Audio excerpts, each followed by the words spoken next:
ko'p dori ichish jigarni butunlay ishdan chiqaradimi? Xo'p, bu hozirgi kunda juda ham aktual hisoblanadi savolingiz.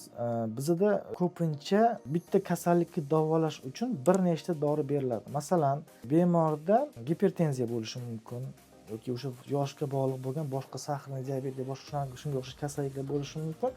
Shu fonida asosiy kasallikni davolash maqsadida asosiy dorilardan tashqari yana qo'shimcha dorilar buyuriladi. Masalan, oshqozonni himoya qiluvchi dorilar yoki ovqat hazm qilishni yaxshilovchi dorilar. Undan tashqari vitaminlar bo'lishi mumkin, qon suyultiradigan dorilar bo'lishi mumkin. Bir nechta gruppaga mansub bo'lgan boshqa dorilar bo'lishi mumkin. Har bitta dorilar o'sha jigardan filtratsiyadan o'tadi.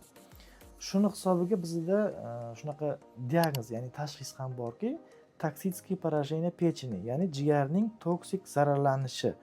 To'g'ri, bu o'sha dorilar asosida doimiy, постоянно, ya'ni uzoq muddat davomida dorilar qabul qilinsa, jigarni zararlash ehtimoli yuqori hisoblanadi.